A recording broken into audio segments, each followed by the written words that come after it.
The game you love above them all.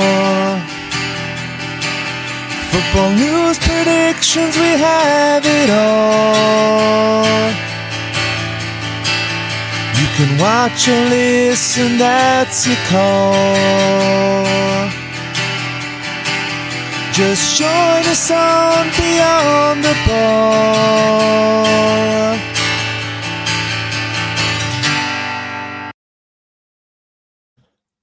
Hello and welcome back to another beautiful episode of Beyond the Ball. I am Colly, and this week I'm joined again by the beautiful Big Paddy. Paddy, how are you? Every week it's getting harder and harder to smile because of United. It's so hard. Not for me. It's getting fucking easier for me to smile for some reason. I don't remember what this feels like, and it's great. I want to hold on to it forever. Supposedly were the best team in the second half of the season last year and all this shit. We've picked up the most points since something like May in the Premier League. Listen, you know what my facts are like, Paddy. That could be true. That could be bullshit. But I have it from a reliable source that's true, all right? But, Paddy, we're going to be looking back at the football from the weekend. So we're going to be looking at the beautiful result from Chelsea, 4-2 against Brighton. And we're going to be looking at the beautiful result for Manchester United, losing 3-0 against Spurs. And it was, what a game. What a game. It was fucking gorgeous. And then we're going to be giving our score predictions, and we're going to be giving a update on the fantasy football. So, Paddy, we're going to jump straight in to the fantasy football.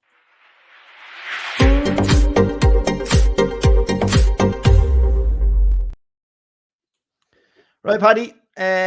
Let's get the league and shit like that up and see what is happening this week. So we'll go through my team first off. So Bowley's little boys, 53 points this week. Not as good as I usually do.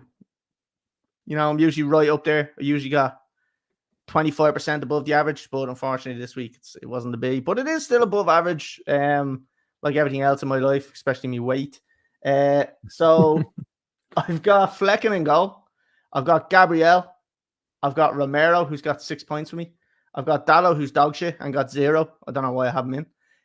Luis Diaz with 2. And Mbuemo, I brought him in this week.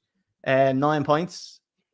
Madueke, I think I'm going to have to get rid of him soon, to be honest. He got me 5 points, but I'm just not seeing enough goals from him. Mo Salah with 10 points. Haaland as captain. I was going to do Jackson, I won't lie.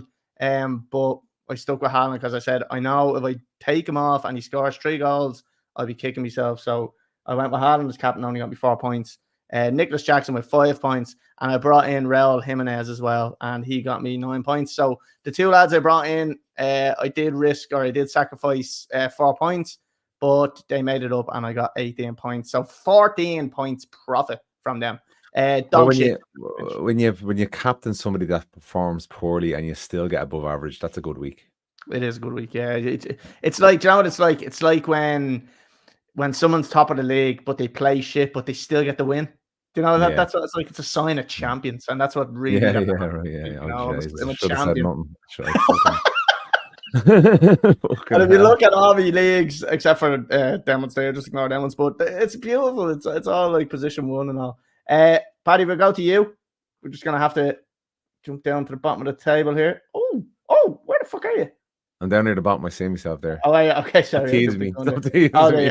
Yeah, sorry. Go ahead. But bad week as to continue on from before. I suppose I wasn't having a bad month in September, but then this one just let me down completely. Pope and goal against Man City, they got the draw, but unfortunately not many points for him. Konza, not great. Mazraoui, shite.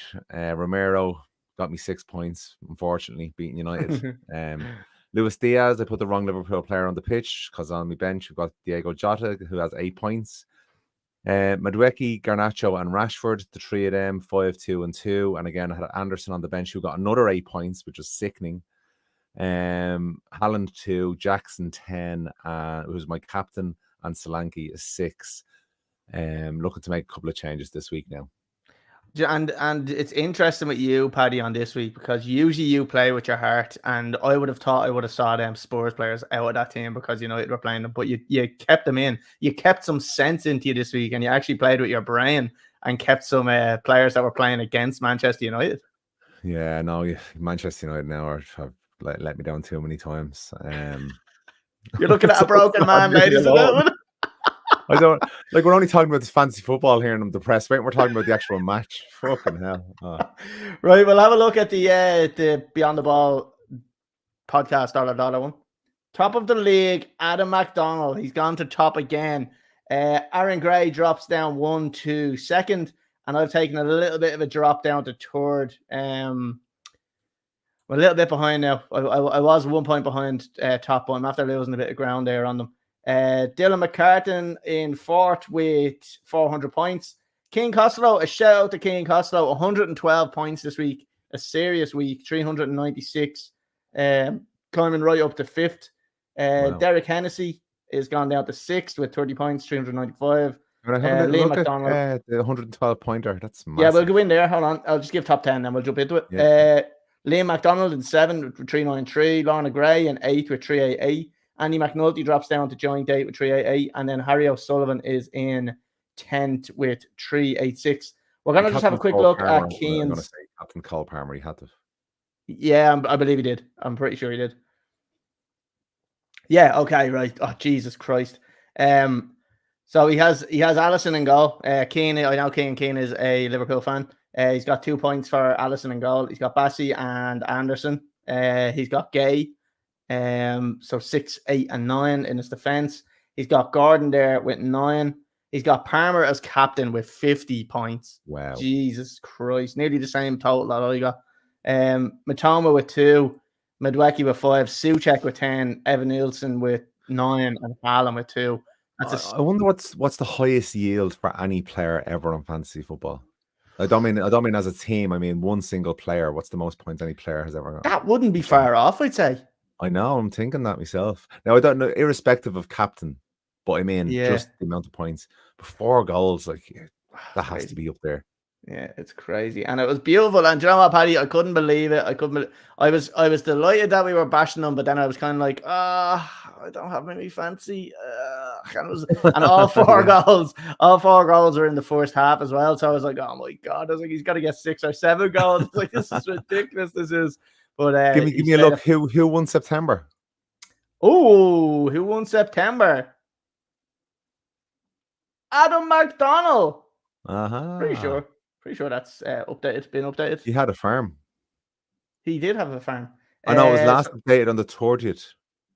Yes, that's yesterday, isn't it? 30th was yesterday, yeah. That should that wasn't. It was Wednesday. Wednesday was the 30th. So it didn't include. So it doesn't matter really. Hold on, what am I looking at? Sorry, now I'm looking at. I think that should be the way it is. But what I do is I just leave it. I leave it for a couple of days. I'll leave it for another day or two, maybe till Thursday, and I'll see and then I'll confirm it. But as of now, Adam McDonald is winning €20 back for EIO. I'd say he's delighted. So Adam won't have to do anything. That'll just arrive into his account, whatever way he paid me. He will be getting that €20 back. So Adam is now free roll. 20 quid there. Here, 20, everywhere, 20. Adam McDonald won 20 quid. EIO. Lovely, Paddy. That's beautiful. Right, and we have to check. We do have to do the honourable bottom of the league check.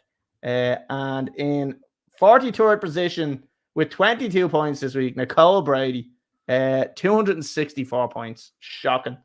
1 place above her and 5 points ahead of her is Boris. Shocking. And above him is Michelle Farrell, who was bottom at some stage. I think she had a week where she had 20 as well. But she's gone up to third from last. And then there's a bit of a gap then. Kieran Lappin and Gary O'Grady are up there. And then it's you, Paddy. Then it's you. You are supposed to be representing this number one. And you're representing the top half, and I'm representing the bottom half. This is what just like United and Chelsea. This is what we claim. Beyond the Ball, Ireland's number 1 podcast. Yeah. Fucking hell. I have to be down with the people from down the bottom half of the table as well. We don't want to seem like, we're out of reach of our fans. Do you know what I mean? So we Okay. have to Yeah. stay, Yeah. you know, So you're stay trying to stay humble. humble. Yeah. Yeah, Okay. Right. yeah. Okay. I'm not Right. Well, really that that's bad. right. That's the fancy football one. I don't think we need to look at that now. It's there. Like I said, at the moment, Adam McDonald is top of that league, so he will be getting €20 back. I just need to confirm it. So I'll give it another day or two just to make sure it updates after the end of the month. Right, Paddy, we're moving on to the football review.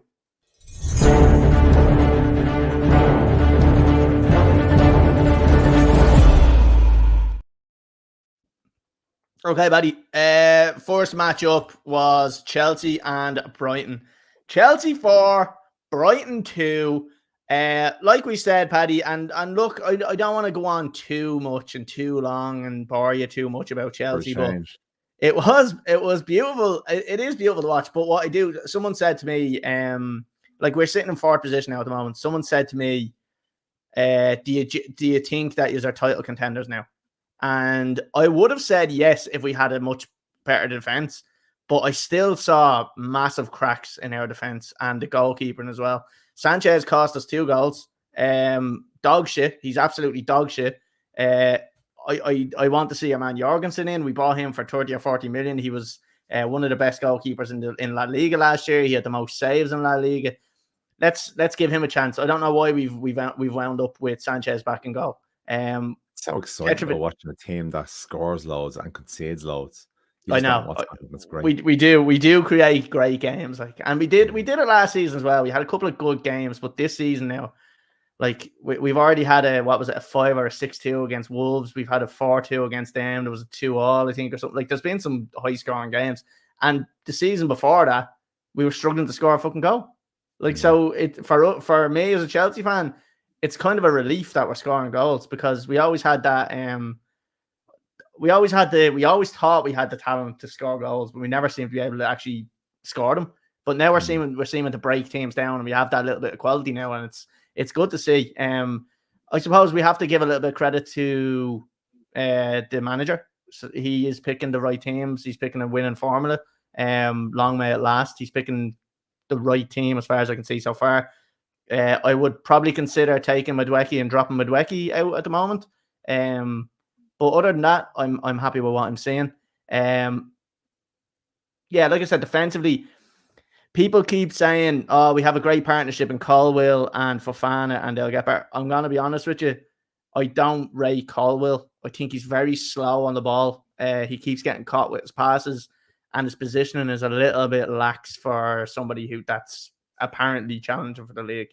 I actually rated Tossin when he was playing. Looks very solid, didn't make many mistakes, was good on the ball.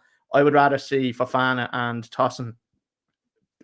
There's no way I can say that name without it sounding bad. Like, so I just rather see Fofana and Tossin as a pairing rather than. I think we'd all rather do a bit of Tossin. We'd all rather a bit of Tossin, well, especially you considering you support United. So, other than that, though, Paddy, like I'm happy enough. Like, the only other little bit of a weak link maybe Enzo Fernandez. As far as I'm concerned, it's good to see Lavia back. Enzo slows us down. I think he just slows us down a little bit too much. He's not even a great passer, and he seems to drift forward a lot. Like I'd like to see him getting the ball from deep and just passing it. No, like just like a deep line midfield, like getting the ball and just moving it up the field, advancing it. Like I don't want to see him. Like I'm seeing him going past the striker and stuff like that. I don't want to see that, to be honest. Not from him anyway. Have you anything that you want to ask me on this one, or? Just Cole Palmer is, I'd say Man City are sick that they got rid of him because one of the best players in the league. One of the best. I think so. Unbelievable. Who was it that came out? Was it Carragher? Oh no. Somebody came out and he reckons he's he is the best player in the league. He said there's no. It could be Merson. If it was Merson, then it's bullshit. But I don't like Merson. But I can't remember who it was. One of the pundits came out and said he is the best player. He is the best player in the league. There's no like questions about it. And to be honest with you, I probably do agree with him. Like I don't see many others. Form, mate. Talent alone, though, he is very talented. Like, and his form is in. Yeah. Once your form is good and you've got the talent, it's hard. It's hard to believe he didn't start a game in the World Cup, isn't it? Oh my god! And it just goes to show, like, there's the talks of Manchester United getting Southgate. Like, could you imagine the I'd hate that. frustration you'd have hate that. at United with him. It'd be I would hate shocking. that. Hate But Paddy, overall, I'm happy with Chelsea, happy with the 4-2, happy we're scoring goals, not happy we're conceding goals, not happy with Sanchez. Would like to see Lavia start beside Caicedo in defensive midfield. But overall, happy with Maresca as well and how he's rotating the team. And I'm liking what everybody is doing in the team apart from that. But other than that, yeah. Happy to move on then, Paddy? Let's go. Here we go. Everybody get the violins out. Also get the pillows out as well. Paddy, Manchester United 0, Spurs 3. Couple of incidents in the game, which myself and yourself have had our own little opinions about as well. We've had a little discussion about them. We've seen some developing news on it as well, which you can touch on. But go ahead. Tell me what you thought of this performance, what went wrong, and who do you put it down to? It's the first time in a long time, and last season was bad. But this seems to be a new low because last season we could kind of put it down to injuries. We had a lot of injuries, but that's not there anymore now. He was back in the summer. We got what we thought were good signings. And we started the game absolutely shockingly, absolutely so bad. I couldn't believe how we couldn't pass the football from one player to another. It was so frustrating. Skill boy stuff, the basics of football, and these lads are paid hundreds of thousands of euro per week. And I just don't understand what it is with the club, because people, look, we can all say it's Ten Hag, blah blah blah. It's every manager that's been at United post Ferguson, and I just can't explain it anymore. And you just don't know what is going to be the fix anymore either, because so I'm not even saying now, Ten Hag out. It's getting a lot harder to support him, but I don't see any manager going in there and doing differently because of the managers that we had pre Ten Hag. And I'm going to pick one out, and Jose Mourinho. He came in, done really well, and then the form just dropped off a cliff. Same as every other manager that's been in charge of United. Which I'd actually take Mourinho back. I'd love to give him another shot at the club. I really would. Yeah. I would really love to give Jose Mourinho a proper crack at United again. But in terms of the match, Spurs the much better team. I think Ten Hag has 2 games to save his job: Porto on Thursday and Villa on the weekend. And actually, I'm going over to the next game after that in Brentford, which I think I mentioned last week. But I'll be doing we'll do a live reaction in Old Trafford. Nice. So you might see, they're building a new stadium. You might see the demolition job starting a bit early if they lose, because I'll fucking wreck the bleeding place.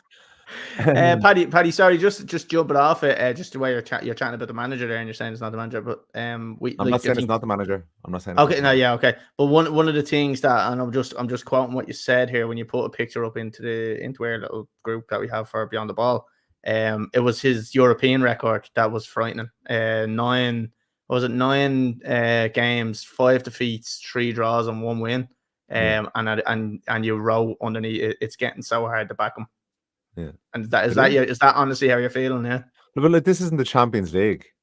Yeah. That we're this playing is in Europe. either. Yeah. It's this just is like the Europa League. This is FC20. United really in this group stages like this against these teams should be fucking wiping the floor. Like in the seeded group that we're in, Porto are the highest seeded team in Europe of 14, and Manchester United are actually 13th best team in, for whatever way they see it or rank or any shit like that. So FC20, look even Ten Hag before the game saying, it's not nice when you have to hurt a team you love and all, and then he's nearly giving motivation to the opposition team before they start. Yeah, you know what I mean? It's just it's frightening how. Just so sad. It's so sad. I have no answers anymore. You can't even logically. Sorry, I just had some sad music up you there. Sorry, it sounded like Commodore 64 or something. I don't know what that was. I was like, what the fuck? And there is no logical analysis of this anymore. I can't keep saying the same things over and over and over and over and over again. It was a shambles of a performance. Do I want them still to do well? Yes, absolutely. Because I remember in previous managers, you're nearly like, I hope there's another 1 or 2 bad results just to get rid of them and get somebody else new in. But you just don't feel anymore that even a new manager, like you might get the fucking the rub of the green for a season. But this whole structure of the new management in the background needs to start working quicker, because if it doesn't, we'll be in a very, very bad place. We're 12th now in the league. 5 goals scored, I think. Worst goal return ever in the Premier League for Manchester United team. And it's not as if we're light up front. We have resources talent up front. Right, we don't have an out-and-out striker, but Hoyland has been injured. Well, you do in Hoyland, but he's injured. Yeah, exactly. But like Rashford there, like he should be scoring more. Garnacho not being utilised. Yeah. Look, and you can talk about luck against Palace. We should have scored more, and we played well against Palace, and that's okay. You can take that as an isolated result. Fine, okay, we'll take that. But then FC20 was a shocking performance, and then Spurs was an even worse performance. So this idea that we were unlucky, for one game, but the rest we were just dog shit. So Ten Hag, Manchester United, sort it fucking out, please. Paddy, see the way you're saying, like, and I'm just asking the question here and getting your opinion on this one. So see the way you're saying, the way we know for ages that there's been an issue in the background with not just Manchester United managers, but the board and whoever was signed, like the likes of Woodward, who was signing players and stuff like that. Now you've got this whole new consortium, or not consortium, it's the wrong word, but you've got this new management kind of structure in the background, management structure at the club. Do you think maybe that with all the bad stuff that was going on, that was just a bit of an easier cop-out, and that it actually is just coming down to how bad the players have been over the years and how bad the tactics have been? Do you think, and like, maybe because you're not seeing any change after the whole structure has changed, the manager's still underperforming, and he's actually underperforming worse than any of your other managers. I was looking at a stat that he's got just as bad of a record as Gary Neville did at Valencia, and he was gone in his last 28 games. Yeah, in his last 28 games. So that was the length of time that Gary Neville, I think, was at Valencia. So they compared the two, and he's had pretty much a worse record. In his last 28 games, yeah. Do you think 28 games, it wouldn't be similar? But look, do you think though that you put too much on this background, and you don't like, because you tend to like always say, "Oh, we need to back the manager. We want to stay with the manager." Do you not just think that maybe, like, and I'm speaking from experience because obviously being a Chelsea fan, we go through fucking managers like they're used socks. I don't know if that's a fucking phrase or not, but like your jizz sock. Exactly, yeah. So there's so many of them, but like I just feel like you get a massive bounce, you get a massive like a freshen up when a new manager comes in, and sometimes I think a team needs that. So do you not think like now it's kind of right? You're in this position now, but you're not the amount of points off that you could be. So you're still kind of there. Do you not just cut your losses with Ten Hag and get Zinedine Zidane on the phone? Let's have an exciting manager, an exciting prospect, or Tuchel. Like, there's a couple there that could come in and just excite the club more than anything. So, in the summer, Manchester United openly looked for a new manager. And I think I didn't take much heed to when Jamie Carragher was saying it towards the start of the season, but the more you think about it now, it was killing the manager before the start of the season, because from a psychology point of view, if you're a player in that team and you know the new board is looking for a new manager, but then they can't find one. So did they decide to go against Tuchel, or did Tuchel say, "Nah, I don't want the job"? I don't know. Yeah, I mean, and to be fair, right, the one thing I'd say about Tuchel is he's very headstrong. If he goes into that meeting and he isn't happy with what he hears, he won't take that job. And it was the same. It was the reason he got sacked from Chelsea. He went in and he fought Todd Bowley on signing certain players, and he said, "Right, see you later." And Bayern Munich, I think, as well. He didn't. Same thing at Bayern Munich. He didn't get on with them. He has an issue with that, and he's the manager. He wants to be the manager. So I would have thought that, like, again, like you're saying, they actively went out and looked for managers. I'd love to see a list of what managers they were interested in and who they actually interviewed, just to see, like did they make contact with the likes of a Zidane, or like somebody that's like Yeah, Zidane, right? He won a lot with Real Madrid, but maybe not a massively proven manager still. But I mean, he's won something, and he's won big things and he's managed top players as well, which is one thing. He's managed the egos, so that I alone. wouldn't. To be honest, I wouldn't Zidane. No, Why? because he done it with one of the best Real Madrid teams that ever existed, and I know, but like he didn't you do look it at anywhere Pep as else. well. Like And Pep did it, I and think he's not going anywhere else because maybe he realizes his own limitations as well. I don't know if why hasn't he gone anywhere else? There's been other jobs available. oh, maybe he's just waiting for the right Like a opportunity. Tuchel, yeah, I like because like he's proven in a lot of teams, but I think there's a risk there with Zidane. I think United now have. I think when the new management structure came in, looking at it objectively now, they probably should have got in their own man now and then backed him in the summer. But now what they've done is they've contradicted the manager, went for a new manager, couldn't get one, decided to stick with Ten Hag, and then majorly backed Ten Hag by signing in a load of Dutch players.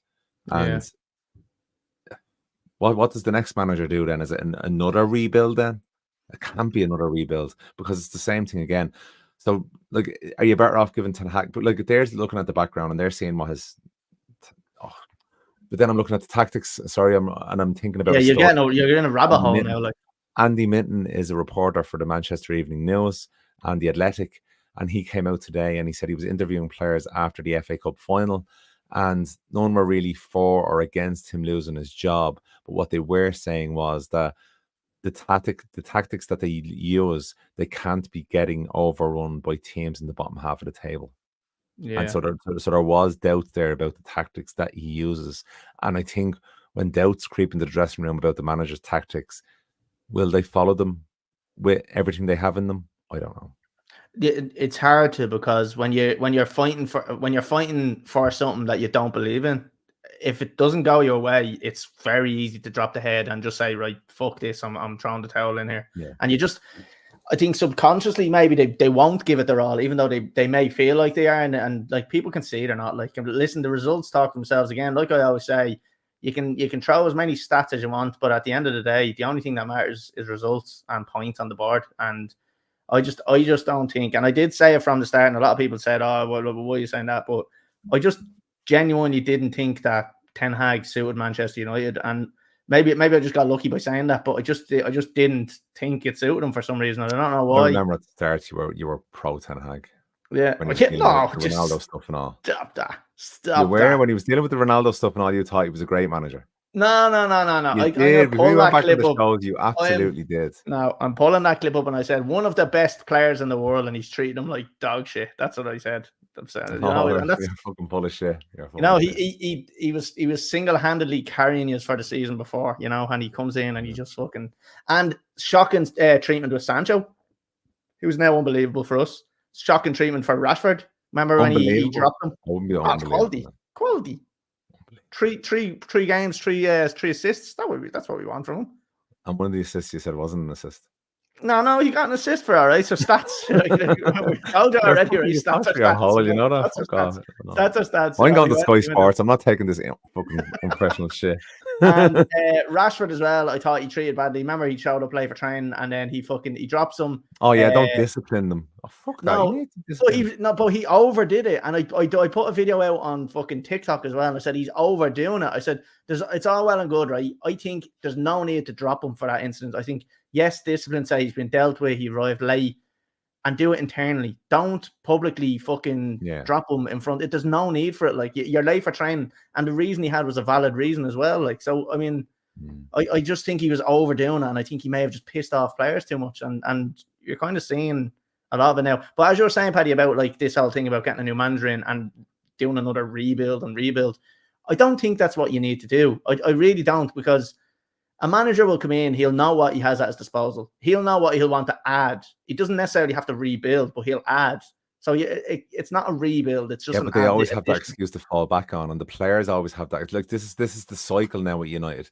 So a manager comes in, they have. Well, they stay too long at underperforming, and that's why they always say they need a rebuild. Like, the managers stay too long. Same thing with Ollie. Ollie probably extended his stay longer than he should have. And in my opinion, he probably should have been sacked a little bit quicker than that. Same thing now with Ten Hag. I think Ten Hag should have been sacked as well. Mourinho possibly could have been sacked a little bit earlier as well, if I'm right in saying. Or maybe it wasn't Mourinho. Was it was it Van Gaal? Sure One of them was won the FA Cup in his final game. One of them was underperforming and probably should have been chopped a little bit earlier. But I see this circle of like, I know you mean well, and it's great because you had this manager who was a fucking icon of a manager who was there for what 20 years. Keeping them long enough. What? Oh, you see, you're as a Chelsea fan, I suppose you're seeing managers in and out quickly, and it works. Exactly. It has worked for Chelsea. It worked for us, and that's why I'm kind of saying it's a new era of football where you're not going to get all this loyalty that you want from. You're not going to get another Alex Ferguson, so why not move with the times and just recycle the managers? I know it sounds terrible, and it's like anybody that's listening would go, "Oh, that's fucking stupid." Like at the end of the day, as a fan, I want my team performing as best they can.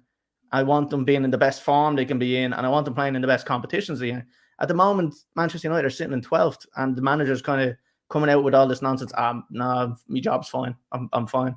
Like, even though like they've already told him we actively looked for a manager, you're underperforming, but he still thinks he's fine. And I don't know. He's obviously not going to come out and just go, yeah, well, they'll probably get rid of me. Like, I know he has to do that. Really, like, I know he has to do that, but it's kind of it's frustrating. I'd like to see a bit more from him. Like, what's he do? Does he go at the players? Does he try challenge the players a little bit? I don't know. See that any club? Yeah, I don't know. Like, I just think he's over. I think his time is up. If I'm being honest, I do think his time is up, and I think you should. Yeah, I think you should do it. 2 games. I think he's 2 games to salvage his career. And even at that, Paddy, I remember was it 2 weeks ago? I think it was, where you had a bad result, and you were saying the next 4 games, I think, were critical. And this was, I think, the second one of the games, but 4 very important games coming up and very difficult games coming up. So you're seeing it now when they come up against a bit of quality, like Spurs. Now Spurs were good, United were very bad, but the two went hand in hand. But neither started the season great. So neither, like, it's not as if Spurs came into the game in top form either. Yeah, no, they were 10th. I think they were 10th and you were 11th. This could have been a game where if United had grabbed it by the throat from the start. Yeah. Yes, sport. Look, you've played football. Like, everyone that listens to this podcast knows a bit about football. Golden rule: don't concede in the first few minutes. Yeah, at the vital times, especially if you're not in the game form. Be solid at the back. Yeah, the most important times: the start of the match, the first 5 minutes, the last 5 minutes before the half time, the first 5 after half time.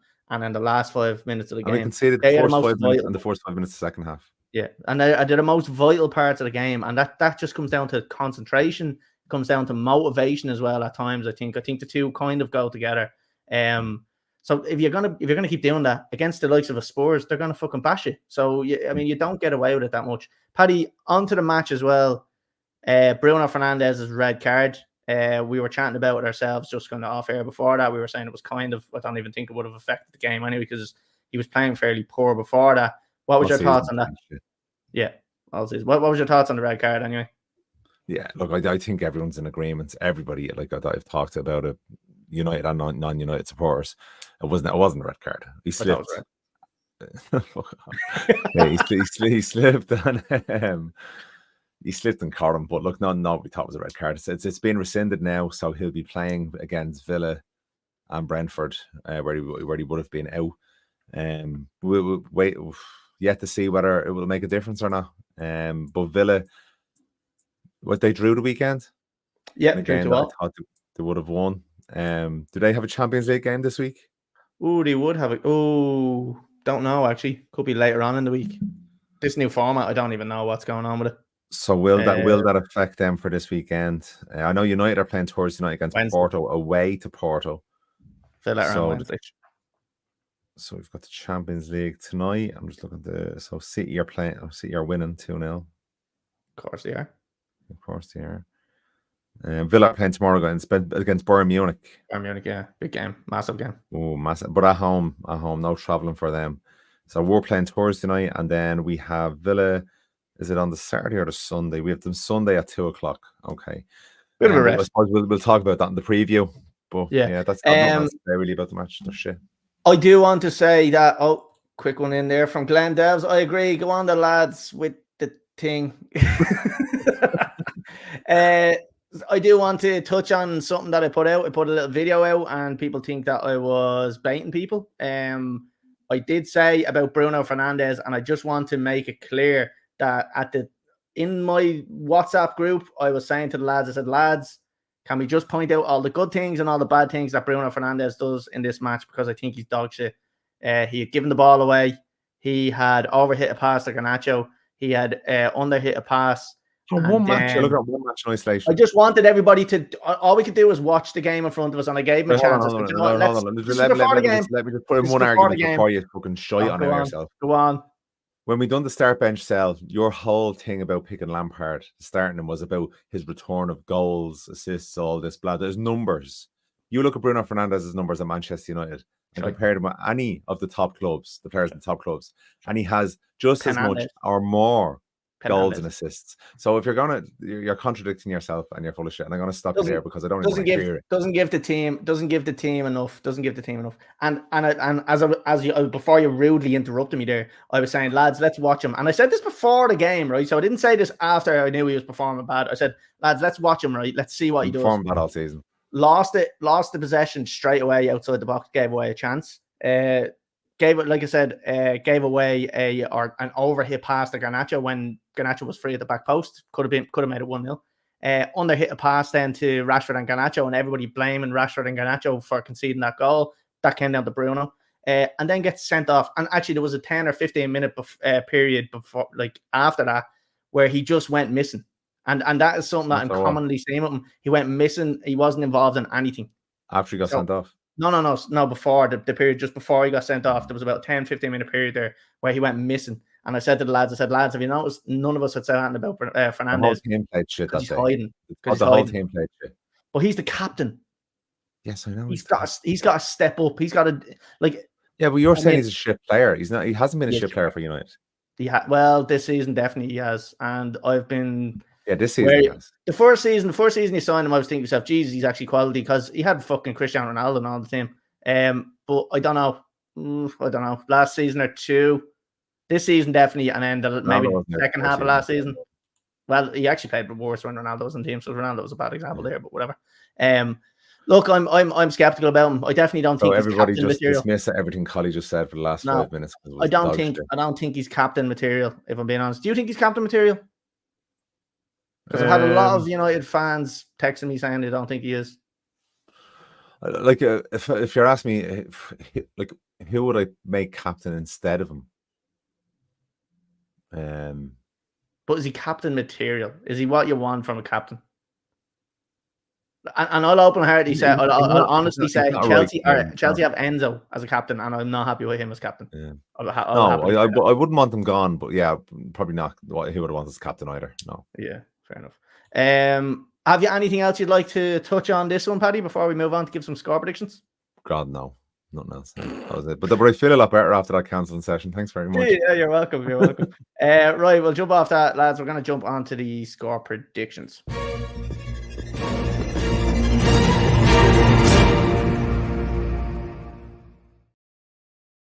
Right, Paddy, couple of games, top 6 teams. We're going to give some score predictions here. Crystal Palace and Liverpool is the first one. Who have you got for this one? Ooh, I see a bit of a draw here. Palace aren't the team they were last season, but I still do think they have a couple of shock results in them. So I'm going to go for a 2-2 draw, and I think Liverpool will score first. I'm going to go Salah to score because he hasn't done much in the last games. Palace have drawn against Chelsea and United. Either that means that they're good at getting results, or else we're just not good. I'm hoping it's the first one. But I see Liverpool getting a narrow win on this. So I'm going to go 2-1, and I'm going to go with Jota to score. Next one, Arsenal versus Southampton. I'll jump in, Paddy. I see Arsenal bashing them. I see a 4-1 win for Arsenal, and I see Kai Havertz scoring. What do you think? Yeah, look, I don't see anybody but Arsenal winning this game. Convincing win as well, because I suppose they rode their luck last week a little bit against Leicester. So yeah, Arsenal 3-0, and I'm going to go for Declan Rice to score a goal. Ooh, okay. Rice, baby. Man City versus Fulham. Paddy, what do you think? Man City to bounce back after the draw against Newcastle the weekend, at home as well. Poor Fulham. Gonna go 4-0. Haaland hat-trick and my captain. Ooh, okay. Yeah, no, I'm with you on that one. Yeah, I'll go 3-0 just to mix it up a bit. Probably will be 4-0. And I'll only go Haaland to only score 2 goals. So yeah. Villa and United, Paddy. Massive test, I think, for you this week. Although both teams may be tired after the European games. What do you think? The United shouldn't be tired because they done fuck all running last weekend against Spurs. Look, my head says... Just no. Give me your head. I don't want your heart here, Paddy. I want your head. What does your head say? I can't say it. He can't say it. He actually physically can't bring himself to say it. Come on. Tell me. It's stuck in my throat now. I'll go for a 1-0 win to United. I can't say it. Fuck off. If you think people are believing that, you're fucking insane. There's no way people... Listen, I'm going to be realistic here, right? I'm going to give the people what they want. We all know Villa are going to beat them 2-1, okay? We all know it. And do you know what I'm going to say? Goal. Fair play. Yeah, do you know what? It's going to be Bruno Fernandes, Peno. That's what's going to happen. Paddy, next one, Chelsea and Forest. How many do we score is the question. Like, it could be 7 or 8 too. Or draw against in Anfield, so I don't know. It wouldn't be that they're tired. Lovely. We catch them at a great time. I'm gonna go with Chelsea winning, and I'm gonna go with 3-0, and I'm gonna say coming off the bench, Joe Felix is gonna score. He may not come on, but whatever. What do you think? 2-0 Chelsea, Nicholas Jackson score. Okay. Last one, Paddy. Brighton and Spurs. Obviously, Spurs coming off that good win. I'm going to jump in, and Brighton after... Actually, do you know what? Brighton didn't look that bad against Chelsea. We kind of played well, but I still think that they are going to lose this one. I think Spurs will be riding high, and I'm going to say 2-1 to Spurs, and I'm going to go with Kulusevski to score. What do you think? Spurs for the win. Now, you know what? I'm going to go for a draw here, actually, because I think Brighton do have good results in them. Good squad, good manager. Couple of tough matches lately. So I'm going to go for a 2-2 draw, and I'm actually going to go for Danny Welbeck to score because he hasn't scored in a while. Okay, nice one. Right. Who did you say? I wasn't even listening to. Danny. No, he didn't. No, he didn't. No. Right, Paddy, that is it. We're finished. If anybody is watching on YouTube or Facebook or Twitch or wherever you're watching, hit subscribe, hit like, hit follow. Go over and follow us on Instagram, Beyond the Ball with 3 L's. Go over and follow us on X or Twitter or whatever you want to call it. If you're listening to us on Spotify, make sure you follow us on that as well. And if you're listening on Apple Podcasts, do the same. Rate us 5 stars because we appreciate it. It helps us grow. Paddy, we are going to be releasing our centre backs for the ultimate Chelsea team and our centre backs for the ultimate Manchester United team. Because obviously this position has 2 starters, we're going to have 6 players, 2 starting, 2 selling, 2 bench, and go. Before we end the pod, you did put up a story on Instagram about is there any questions for the United Chelsea match? I think we should probably cover those. Okay, that's a good idea because I just neglect the people. Let me just double check here. No questions. Right, we'll end it there. So, hold on a second. I have one there. Just make one up. Yeah, I'll make one up. Hold on a second. We're 45 minutes in. Where is the question? Hold on, the story's gone, so I have to find this. Sorry, ladies and gentlemen. Oh, so we have a good one here. So, no, this isn't a good one. If you had to pick who has the fan, so this is one sent in by MacAttack. If you had to pick who had the worst fan base, why would it be Chelsea, and why is Colly the worst? I like that question. That's really good. How long do you think Eric Ten Hag will last? And are Chelsea real top 4 now they have a decent team or decent manager? So there's 2 questions. We kind of covered the Eric Ten Hag one, didn't we? But we It's either didn't going to be cover 2 games or the rest of the season. Yeah, and did we get your opinion on the top 4 for Chelsea, please, Paddy? Do you think we're good enough to do it? Based on the start of the season, is are good enough to do it, but whether you do or not, because there's a lot of competition there, is yet to be seen. But yeah, definitely capable of doing it. Politician answer that is yes or no. Come on, Paddy, are we going to do a top 4? I'm not telling you saying yes or no. We don't know. What? Yes, just say yes, will you? There was another one there that came in as well. That's a good one. Which player would you switch with the other team? And it must be the same position. So if I take your centre back and I give you my centre back, who would be the player that you would take? I'll give you Amad Diallo for Cole Palmer. No, it has to be the same position. So like if you're getting a centre back, you have to get rid of a centre back. So if you take one of my centre backs, you have to swap. Yeah, I took Cole Palmer and I'm giving you Amad Diallo. Oh, Diallo. Sorry, yeah. I was thinking you had the fucking defender there. Right? You were trying to palm me off. You know who I would take? I would take. Yeah, I think he's been found out lately a lot, but I do still think he's a very good defender. I would take Martinez, just because I think we do need that. Who'd you give us? You'd be getting Caldwell, unfortunately for us. Yeah, you'd have to take him. Or I could give you one of the reserve teams, reserve players. You know, you take one of them. We've got plenty to choose from. Cole Palmer came to United to be shit. He wouldn't score any goals. Yeah, exactly. Yeah, Ten Hag could ruin him. So that was sent in by Graham Masters. That one was. So there's a couple more there, but they're all just slagging the bollocks on me. So, although I did like one where it says no questions. I'm just happy for you, Colly. Eric Ten Hag to stay, please, and that was from Noel Black. So appreciate that. You know, like sometimes there is a bit of positivity from you. You know, It's tough being a Chelsea fan. Right, Paddy, that is well and truly it now. We've nothing else to cover. We've covered everything. We'll be back next week at 8:00. We will be doing our start bench sales. They'll be coming out over the next couple of days. And we will be doing the fans start bench sale. We have a slightly different one this week where we've been given 3 Chelsea players in a certain position and 3 United players. We'll blend the 2 into the one episode. So that'll be a good one. So that's it, Paddy. We'll be back next week, 8:00. YouTube, Facebook, and Twitch again. Like I said, if you haven't already, subscribe. Please hit subscribe, like, and share the video. And if you're listening on Spotify or Apple Podcasts, follow it and rate us 5 stars. And we appreciate it. And we'll see everybody next week.